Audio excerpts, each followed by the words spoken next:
Gracias por este espacio y para mí es muy importante poder preguntarte y consultarte porque he visto en tus videos cómo esa pasión por el trabajo, pero también con tu experiencia familiar, lo que haces fuera de ese trabajo y muchas veces nos sentimos como en un bucle repetitivo de la vida diaria del trabajo. Casi que vivimos para trabajar, me levanto todos los días, voy al trabajo, desarrollo el trabajo, llego a mi casa, lo mismo, me acuesto y al otro día es lo mismo. ¿Cómo saber qué es importante, a qué le dedico más o cómo crear esos espacios en los que les tengo que apostar verdaderamente? Mira que para llegar a esa respuesta me tomó muchos años. Y si tuviera a mis hijos enfrente o a alguien que quiero que no cometa esos errores, yo les diría establecer prioridades cambia a medida que nuestra vida va progresando. Entonces todos creemos que mi prioridad es el hogar. Mi prioridad es el trabajo y de un momento a otro tienes hijos o tienes un perro y te das cuenta, no, ya la prioridad son los hijos, ya no es el trabajo. Entonces, uno debe hacerse un estudio diario y con qué vibro, qué es lo que a mí me hace sentir bien, qué es lo que me da esa sensación de voy por donde es. ¿Cómo rompo una rutina que me está haciendo sentir mal? A las personas que somos entregadas, que somos exigentes, que aún nos cuesta más. Hay personas que yo a veces digo, sería hasta bueno ser así, que a uno no le importara nada porque la vida transitaría muy fácil. Cuando uno es apasionado ante lo que hace, se complica más la vida. Y hay veces te das cuenta que con esa complicada de vida, lo que hiciste no te dio satisfacción. Cuando yo tuve hijos, yo quería que ellos comieran todo orgánico y me puse todos los días, diariamente, yo iba al supermercado a comprar fresco lo que les iba a dar ese día para comer. Hoy en día digo, yo soy una loca chiflada porque estaba con 2 compañías, con bebés y sacaba el tiempo diario de ir al supermercado y fuera de eso hacerles la comidita. A mí me decían, pues congélala. Yo no quiero que pierdan propiedades. En ese momento yo sentía que estaba haciendo lo correcto. Cuando voy atrás y analizo cuánto tiempo de pronto dejé de pasar con mis hijos jugando o cantando una canción infantil por ir al supermercado. Entonces, ¿qué era lo que estaba buscando? Y hoy en día comen más basura que nadie. Afortunadamente, algo orgánico y nutritivo les llegó en sus cuerpecitos de bebés. Pero digo, qué loca, hubiera encontrado un buen producto de pronto ya hecho o me hubiera dado espacios. Entonces, nunca me permití darme un descanso de eso. Yo siempre sentí que los 7 días de la semana debía hacer eso por mis hijitos. Entonces, ¿cómo encuentro ese balance ya mirando atrás? Bueno, si querías hacer eso, hazlo de lunes a viernes y los sábados descansaba. Permítete descansos en ese proceso de perfeccionismo y ahí empiezas a encontrar balance. Caro, me llevas a una pregunta muy importante y es establecer prioridades, o sea, ¿qué es importante en mi vida? Entonces, ¿uno qué hace? Una lista de prioridades en la vida y de prioridades macro, ¿cierto? Para mí, ¿qué es más importante? ¿Qué vale más? ¿El tiempo que comparto con los demás? ¿El dinero que gano trabajando? Pero no, o sea, ¿cómo también organizo eso que uno no sea prioritario de lo otro? ¿Cómo en esa lista de importancias en mi vida la organizo de una mejor manera? ¿Sabes qué? Hay que escribir esa lista y nadie lo hace. Cuando tú escribes la lista y sientes que alguien te la va a revisar o que se te va a aparecer el genio de la lámpara y te va a cumplir tus prioridades en el orden que las pusiste, todo empieza a cambiar. El otro día mi hijo quería comprarse varias cosas. No es muy antojado y quería comprarse ropa, está entrando en la adolescencia, quiere verse bien. Y le dije, hazme una lista y de primero me vas a poner lo que más quieres. No, mami, es esto, es esto. Yo, no. ¿Es esto o esto? ¿Cuál es uno? ¿Cuál es dos? Tú no sabes el encarte en el que se metió, porque ahí sí le tocó pensar profundamente. Él pensaba que o el uno o el otro, pero cuando se dio cuenta, uy, de pronto mi mamá me va a cumplir esa lista y de pronto solamente me va a cumplir lo que está en número 1, voy a pensar muy bien que pongo en número 1. Entonces, si uno no se sienta a hacer la lista, para mí que era importante la salud, pues en el ejemplo de la alimentación de mis hijos, era la alimentación de mis hijos, pero hoy en día, si yo hubiera hecho esa lista y hubiera puesto tiempo con mis hijos o alimentación de mis hijos, probablemente hubiera dicho tiempo con mis hijos. Yo pasaba mucho tiempo con ellos, pero hoy en día me doy cuenta que, es tan cortico ese tiempito que tú estás con ellos y yo no dejaba de pasar media hora en el supermercado comprando cositas. Entonces anótalas. Cuando las veas así, ¿qué pasaría si el genio me lo va a cumplir? Si los quiero en ese orden. Y tiene esa lista de importancia para establecer los límites. Tengo 4 cosas más importantes en mi vida: mi familia, el trabajo, el tiempo conmigo misma y mi aprendizaje. Pero a veces como digo, pero es que el trabajo es tan importante, ¿cierto? Está en mi lista de importancia. ¿Cómo creo esos límites para decir, ya, hasta aquí va hoy el trabajo o el trabajo es hasta acá, porque ya sigue esto también importante en mi vida? ¿Cómo hago ese orden? ¿Cómo establezco esos límites? ¿Sabes cómo? Tienes que desmenuzar, por eso me encanta esa palabra, qué es el trabajo, qué es la familia, qué es el aprendizaje. Porque, ¿qué es lo que a ti te apasiona de tu trabajo? ¿El hecho de que te pagan o el hecho de que estás disfrutando lo que te toca investigar si haces investigación, o lo que te toca procesar o lo que te toca elaborar? ¿Cuál es esa parte que te gusta? Entonces, si tú dices, no, la verdad es que el trabajo lo tengo prioridad simplemente porque me quiero ganar la vida con eso, entonces ahí estamos hablando de la parte económica y no hay satisfacción personal.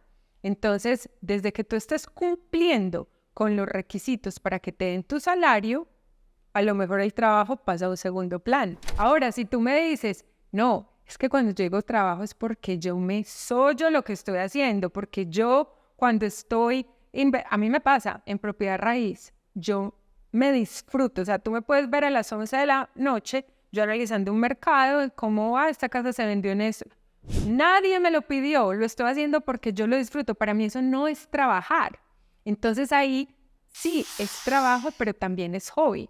Si para ti un requisito del trabajo es leer, entonces es saber cómo transformar y poner ese límite. No es que me quiero educar ante cierto aspecto de mi trabajo, pero es que ya aquí no estoy marcando tarjeta.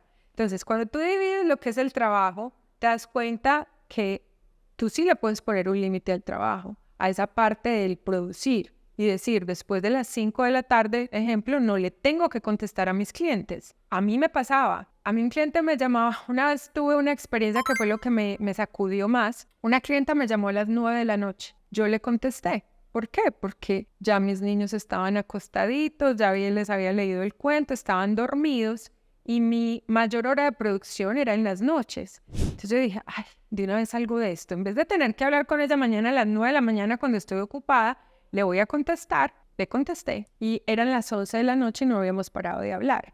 ¿Por qué? Porque en mi industria uno se vuelve el psicólogo y los clientes también. Hay muchos aspectos de la vida que hacen tomar la decisión sobre mudarme o no de casa.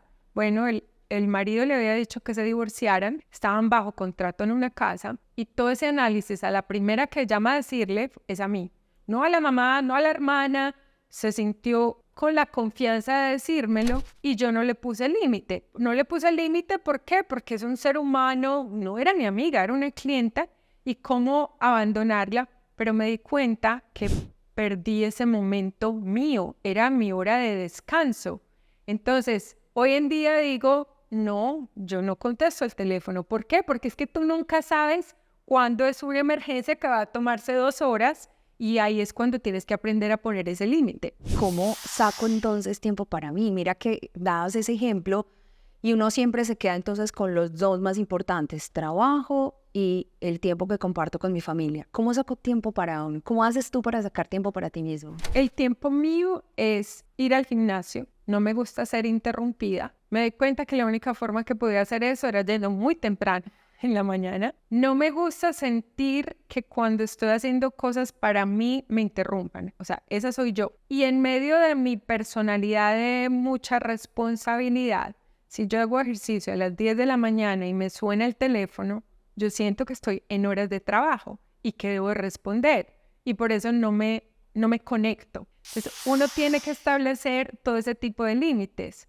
Durante mis horas de trabajo, ¿por qué voy a decidir autocuidarme si no es el momento? Un lugar para cada cosa y cada cosa en su lugar. O sea, es un dicho que a mí me encanta. ¿Por qué? Porque claro, ¿cómo vas a disfrutar una ida al gimnasio en el momento que debes de estar trabajando. Pero si vas en la noche, a las 7 de la noche, y te llama tu jefe o un cliente, tú no te haces sentir culpable por no contestar.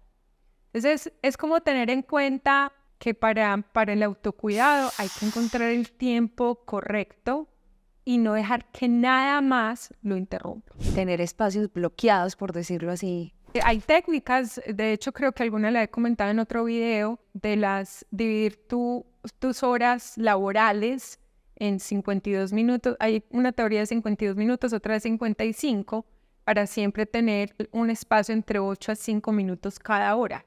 Esa es una técnica muy buena y no, en esos 8 minutos voy al baño, me meto a redes sociales, me desconecto por completo de todo lo relacionado con el trabajo y ahí estoy teniendo un espaciecito de unos 5 a 8 minutos de autocuidado. Esa es una técnica.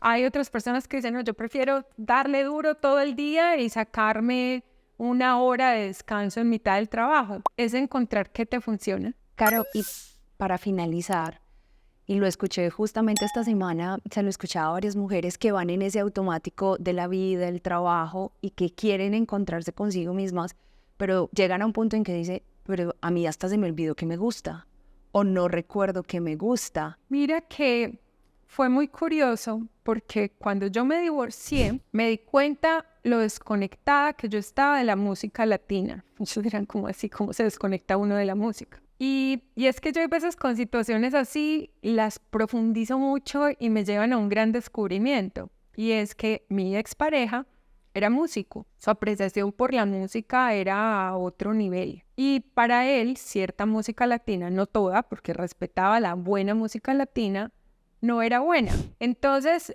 en ese día a día de, uno va en el carro, uno escucha lo que la pareja quiere oír, no se ponía música latina. Cuando yo volvía, ya voy sola en el carro, ya no estoy con pareja y empiezo a poner música latina, me pegué una conectada con mi raíz y me di cuenta que el problema no era la otra persona, el problema era mío. ¿Cuántas veces yo iba sola en el carro y yo era la que no ponía música latina? Pero entonces uno es muy dado a decir, no, es que era por el otro que yo dejé. Yo dejé este hobby por los hijos, yo dejé este hobby por el trabajo.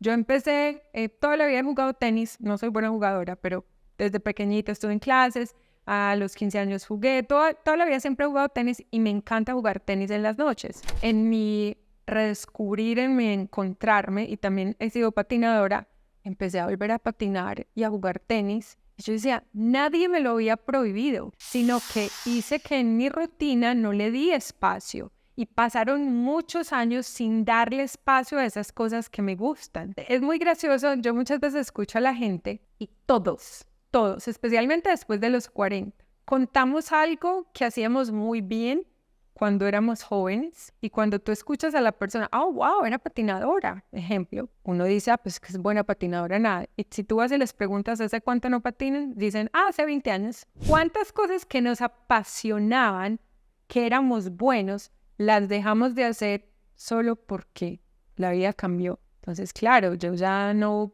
patino en un velódromo a alta velocidad, pero saco mis patines y me la gozo. Es volverte a conectar con esas cositas que cuando joven te hacían vibrar positivo y que te estaba impidiendo hacerlo. Caro, en conclusión, lo importante, cómo encontrar ese equilibrio entre trabajo y vida. En el mundo ideal, trabaja en algo que te apasione. Y si sientes que no te apasiona, cambian. No tiene sentido pasar la vida infeliz. No tiene sentido uno seguir en un piloto automático simplemente por ganar dinero, porque si tu trabajo no te apasiona, quiere decir que solo lo haces por dinero. Cuando tú encuentras eso que te gusta hacer, que harías sin que te paguen, la vas a disfrutar y te la vas a gozar toda. Caro, muchísimas gracias. Es muy alentador todo lo que nos compartes y lo que nos dices sobre equilibrar esa vida-trabajo, ese autocuidado, ese volver a encontrar nuestras pasiones con nuestra vida. Muchísimas gracias. No, es con mucho gusto. Para mí, como tú ves, me apasiona compartir este tema y espero que para ti también haya sido una sacudidita y que te puedas poner a analizar qué es lo que te apasiona y con qué vibras. Y eso todo va a ser consecuente a tu prosperidad, va a ser consecuente a tus finanzas, porque cuando estás vibrando bonito, todo se alinea para que sea mejor.